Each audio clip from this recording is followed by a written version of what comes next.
जी, एक व्यक्तिगत प्रश्न है कि जैसे जैसे बात समझ में आती है तो लगता है कि अगर आपको एक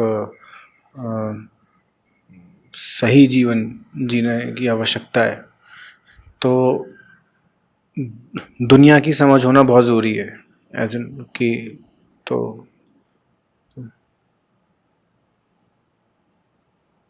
विज्ञान में रुचि लगती है कि होनी चाहिए, आपको पता होना चाहिए कि दुनिया काम कैसे करती है, बेसिक फिजिक्स और कुछ। तो जैसा आपने बोला कि आपका किसी भी तरीके की सूचनाओं या आंकड़ों से ऐसे उठ जाता है, तो क्या ये जो मेरी रुचि है ये यही दर्शाती है कि अभी ज्ञान उतरा नहीं, अभी भी मुझे दुनिया में ही रुचि है? जिस भी चीज की तुम्हें रुचि है, अगर उसका उद्देश्य अपने भीतर के भ्रम को काटना है तो ठीक है।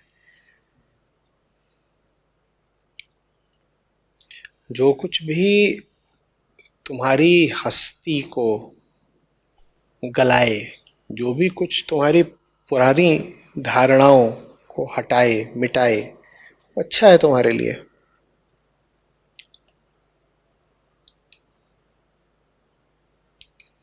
ज्ञान का उद्देश्य इस दुनिया में बढ़िया जीविकोपार्जन वगैरह नहीं होता। हालांकि हमने ज्ञान को ऐसे ही बना रखा है। हुँ?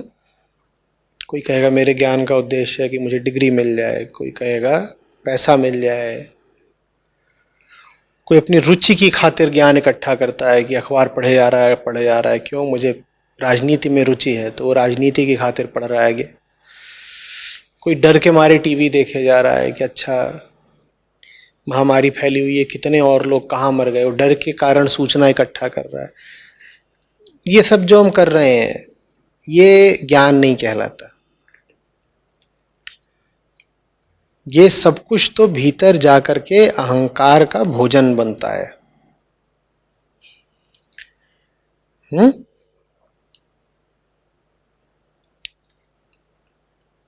नियत में ही अंतर है। तुम कुछ जान रहे हो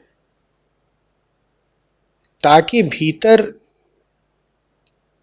जो तुम्हारे अंधेरा है उसको कायम रख सको। समझ रहे हो बात को?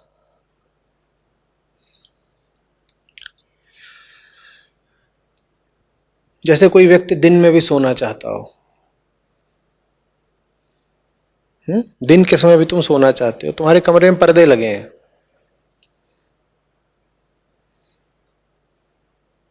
और पर्दे ऐसे हैं वो किसी मशीन से चलते हैं, देखिए ना, मशीन दबा दो तो पर्दा लग जाएगा, बटन दबा दो तो पर्दा खुल जाए। तुम पता कर रहे हो कि ये पूरा पर्दा कैसे लगा दूं, सारे पर्दे कैसे बंद कर दूं। तुम कुछ जानना ही चाह रहे हो। क्या जानना चाह रहे हो? कि बटन कहां है जिससे ये पर्दे संचालित होते हैं। ये भी तुम ज्ञान ही इकट्ठा कर रहे हो ना, वो बटन कहां है जिससे ये पर्दे संचालित होते हैं, और उन बटनों का कैसे उपयोग करते हैं, कौन सा दबाऊं तो खुलता है, कौन सा दबाऊं तो बंद होता है। पर तुम दिन के वक्त सोना चाहते हो तो तुम वो बटन इसलिए खोज रहे हो ताकि उसको दबाकर अपने अंधेरे कमरे को अंधेरा ही रख सको, जबकि बाहर उजाला तैयार है भीतर प्रवेश करने को। नियत का फर्क हो गया। हम जो कुछ भी जानते हैं, जानना चाहते हैं, उसमें नियत यही रहती है कि अंधेरी जगह को अंधेरा बनाए रखें। जहां अंधेरा है वहां अंधेरा ही बना रहे, भले ही बाहर रोशनी तैयार हो। यही तुम दूसरा काम भी कर सकते हो। दूसरी बात यह है कि अंधेरा बहुत है और तुम जानना चाह रहे हो कि बिजली का बटन कहां पर है, कौन सा स्विच दबा दूं कि रोशनी हो जाए। यह भी तुम ज्ञान इकट्ठा कर रहे हो। या नियत दूसरी है। समझ रहे हो बात? अब कमरे की बात जहां हो रही है वहां कमरे का मतलब समझना। कमरा क्या है? तुम्हारा मन। बिल्कुल ऐसा हो सकता है कि ज्ञान तुम्हारे पास आए और तुम्हारे अंधेरे को और अंधेरा कर जाए। हो सकता नहीं है। 99.9% ज्ञान ऐसा ही होता है। उसमें ज्ञान का दोष नहीं, ज्यादा दोष नियत का है।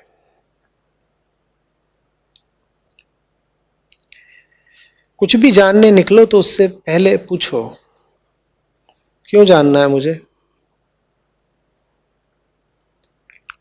ठीक वैसे जैसे कुछ भी करने से पहले, कुछ चुनने से पहले पूछते हैं ना, क्यों करना है, क्यों चुनना है, क्यों चाहिए, वैसे ही क्यों जानना है, क्यों जानना है। इसी तरीके से जो बातें तुम्हें नहीं पता है उनमें अपने आप से पूछो, क्यों नहीं जाना आज तक और अभी भी क्यों नहीं जानना है। ये खतरनाक सवाल, हिल जाओगे।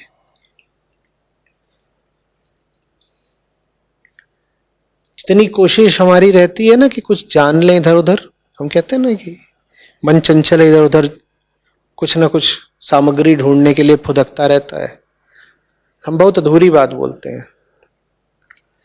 मन इधर उधर जानकारी और सामग्री ढूंढने के लिए तो फुदकता है। वो इससे ज्यादा इधर उधर भागता है सच्ची जानकारी से बचने के लिए। झूठे ज्ञान को इकट्ठा करने के लिए आप जितने आग्रही होते हैं, उससे ज्यादा चिंता आपको ये होती है कि कहीं असली ज्ञान धोखे बधोखे आपको मिल न जाए। असली ज्ञान ज्ञाता के साथ क्या करता है? गड़बड़ कर देता है, चिथड़े उड़ा देता है।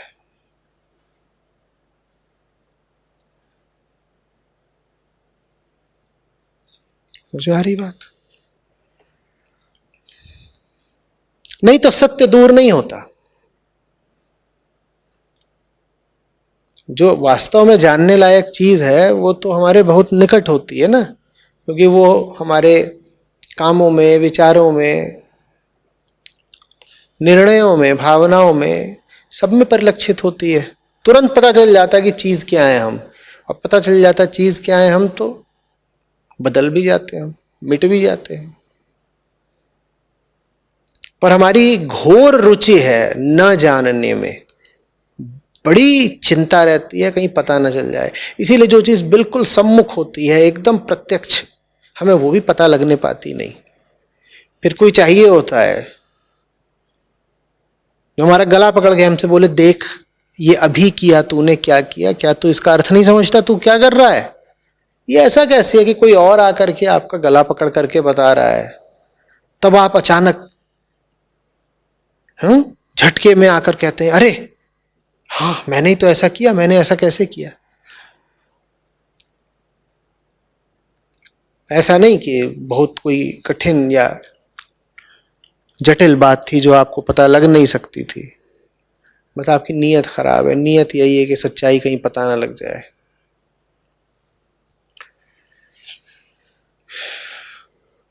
ज्यादातर हमारा ज्ञान इसीलिए ज्ञान नहीं है क्योंकि वो गलत नीयत से इस्तेमाल हो रहा है, इकट्ठा ही गलत नीयत से किया गया था। उस पर तुर्रा ये कि हम अपने आप को ज्ञानी और परमात्मा को सर्वज्ञानी बोलते हैं। हमने अपने ही जैसा बना लिया उसको भी।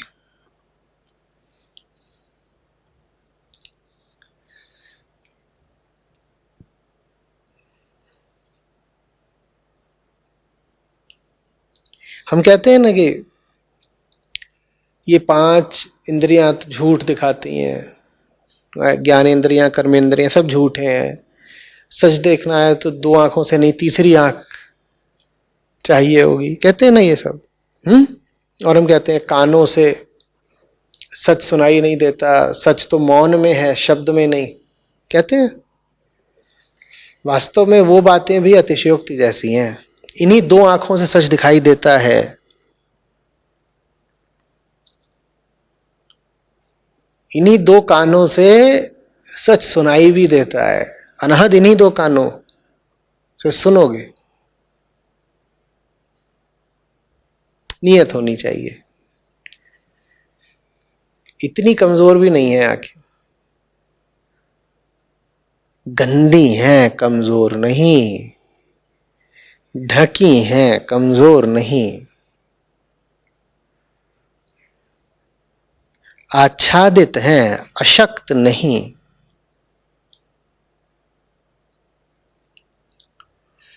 कृष्ण कहते हैं निर्मल इंद्रिय होना जरूरी है। निर्मल इंद्रिय समझते हो? आंखों का मल हटाना जरूरी है। आंखों का मल क्या है? बदनीयती।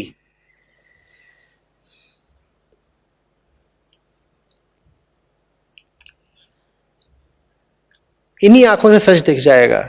अगर आंखों के पीछे जो बैठा है उसकी मंशा, उसका इरादा, उसका उद्देश्य शुद्ध हो, इन्हीं आंखों से दिख जाएगा। और सच दिख जाएगा माने क्या? परमात्मा दिख जाएगा। परमात्मा तो निराकार है, वो आंखों से क्या दिखेगा? माया दिख जाएगी। और जिसने माया को देख लिया वो समझ लो माया से अलग हो गया। जो माया से अलग हो गया उसको सत्य कह देना अतिशयोक्ति नहीं है। जो माया को देखने लग गया वो माया का साक्षी हो गया। जो साक्षी हो गया उसको आत्मा कह देना गलत नहीं है।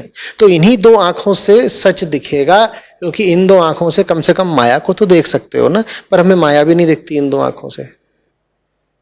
इरादा ही नहीं है माया को देख लेने का। हमारा तो इरादा माया से लिपटा चिपटी करने का है, माया को भोगने का है।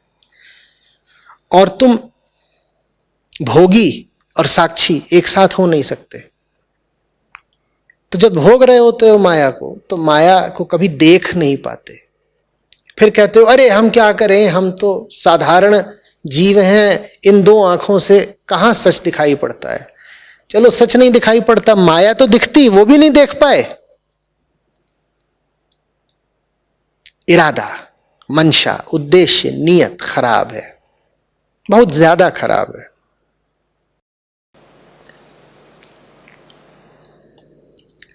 ऐसा नहीं कि अलार्म बज नहीं रहा, ऐसा भी नहीं कि अलार्म सुनाई नहीं दे रहा। उठने का इरादा नहीं है। अब कहते हो कि इन कानों से कहां हमें सच सुनाई देगा। अरे सच नहीं सुनाई देता, अलार्म तो सुनाई देता है। या बहरे हो? उठ जाओ। मन निर्गुण निराकार को नहीं पकड़ सकता, पर जो सगुण साकार माया घूम रही है उसको तो पकड़ सकता है। उसको काहे ना पकड़ा। और उसको न पकड़ने के लिए बढ़िया आध्यात्मिक दलील तैयार करिए। क्या? मन कहां सत्य के दर्शन कर सकता है? क्या आध्यात्मिक दलील तैयार करिए।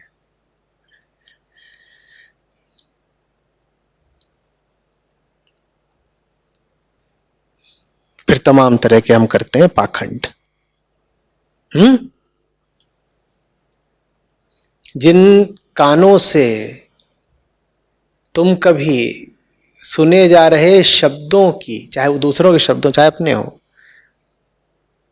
सच्चाई नहीं पकड़ पाए, उन कानों से तुम कहते हो कि तुम्हें अनहद नाद सुनाई दे रहा है। वाह वाह बेटा वाह। अभी अभी कोई आकर के तुमसे साफ झूठ बोल करके गया है और तुम उसका झूठ पकड़ नहीं पाए, क्योंकि पकड़ने की मंशा नहीं थी। क्योंकि झूठ पकड़ लेते तो तुम्हें सुविधाओं पर कुछ दिक्कत आती। तुम्हारे इन्हीं कानों से सुने जा रहे शब्दों का झूठ पकड़ा नहीं गया और तुम कह रहे हो तुमने इन कानों से कोई विशेष आध्यात्मिक विधि लगा करके अनहद नाद सुन लिया। तुम तो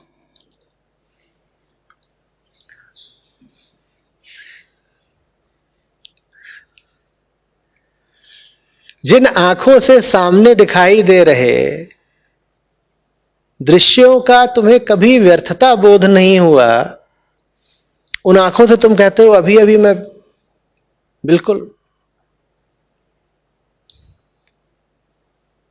अलौकिक शरीरों के दर्शन करके आ रहा हूं।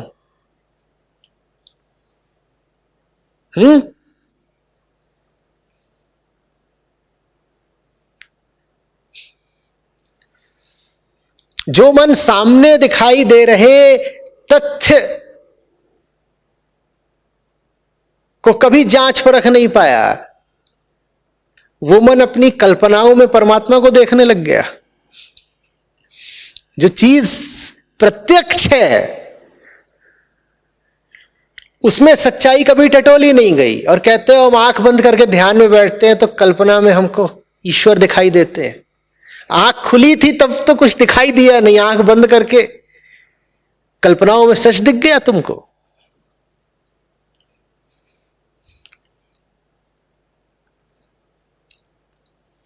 ये कौन सी गाड़ी है जिसको चलाने के लिए तुम न्यूट्रल गियर लगाते हो और कहते हो चौथे पांचवें गियर में कुछ खास हो नहीं रहा था, न्यूट्रल लगा के खड़ी कर देते हैं तो गाड़ी उड़ने लगती है।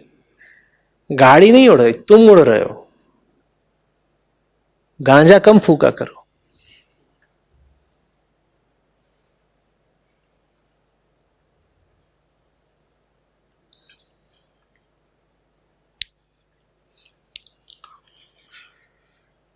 समझ में आ रही है कुछ बात?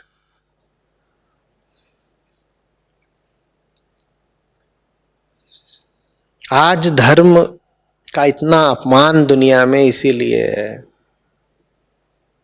क्योंकि हमने अपने आंतरिक झूठों को बचाने और बढ़ाने का साधन बना लिया धर्म को।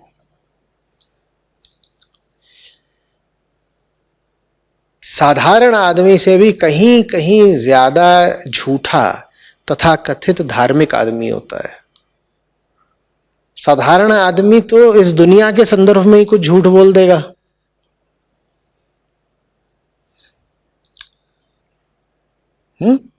मान लो गुप्ता जी आए थे, वो बोल देगा गुप्ता जी नहीं आए। साधारण आदमी इससे ज्यादा झूठ नहीं बोल सकता। धार्मिक आदमी तो यहां तक बोले गुप्ता जी तो नहीं आए, लेकिन गुप्ता जी के दादाजी जो 80 साल पहले मर चुके हैं वो आए थे।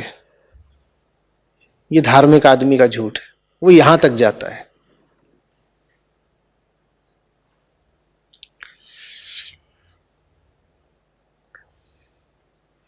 कोई गणित का शिक्षक हो, वो अधिक से अधिक आपको बात इतनी गलत बता देगा कि कोई सवाल है वो उसको हल करेगा, नतीजे में कुछ गलत ले आ देगा।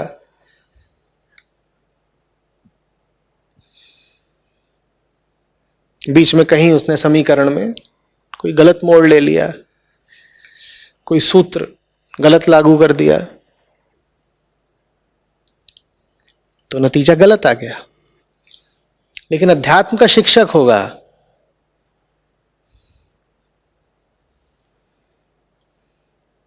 वो तो आपको बता देगा कि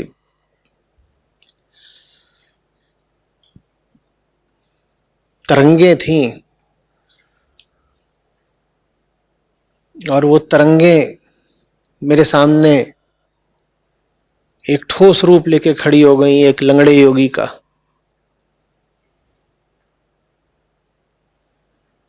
सांसारिक आदमी की बेचारे की हैसियत ही नहीं कि वो उस कोटि के झूठ बोल सके जिस कोटि के झूठ आध्यात्मिक आदमी बोलता है।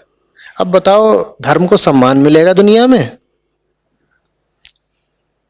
इसीलिए दुनिया घोर रूप से अधार्मिक हुई जा रही है, पतन में गिरी जा रही है, क्योंकि तथाकथित धार्मिक लोगों ने धर्म की आड़ में झूठ का जितना खेल खेला है उसका कोई अंत ही नहीं।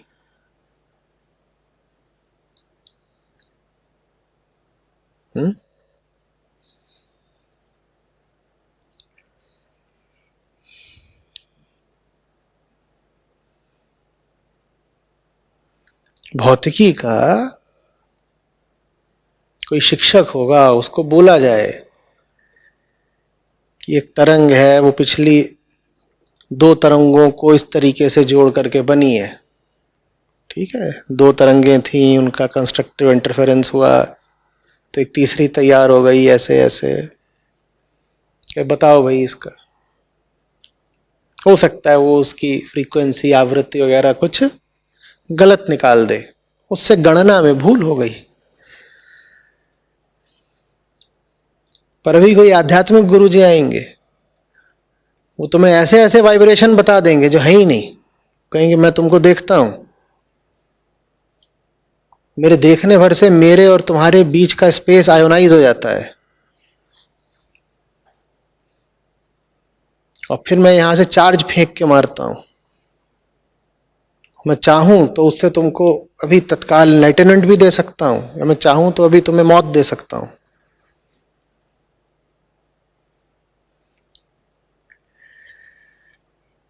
ये नतीजा निकलता है संसार में झूठे रहकर किसी आध्यात्मिक सच की बात करने का। आध्यात्मिक सच बहुत आखिर की चीज है। पहली चीज है सांसारिक सच। संसार में सच्चे होना सीखो। संसार की हालत और अपनी हालत दोनों के प्रति किसी गलतफहमी में मत रहो। ये अध्यात्म है, यही अध्यात्म है। अपने मन को जानो, अपने क्रियाकलापों को जानो, अपने भावों संवेगों को जानो, और दुनिया के चाल चरित्र को जानो। समझ में आ रहा है? बस यही अध्यात्म।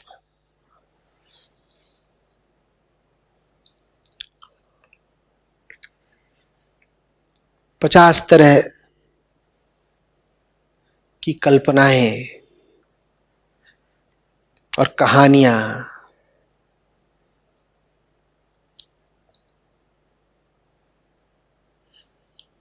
वितंडावाद,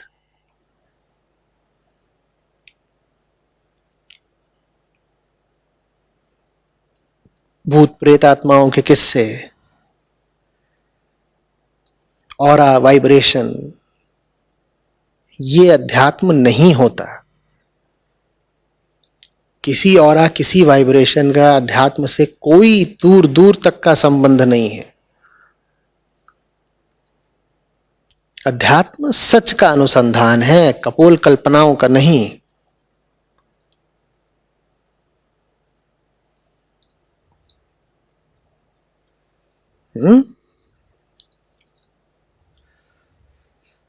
और दुनिया के बारे में जानना क्यों जरूरी है? हमने कहा था 3 तल होते हैं, धारणा, तथ्य और सबसे ऊपर ज्ञान। दुनिया का तथ्य जानना इसलिए जरूरी है ताकि तुम्हारी धारणा कट सके। समझ में आ रही बात?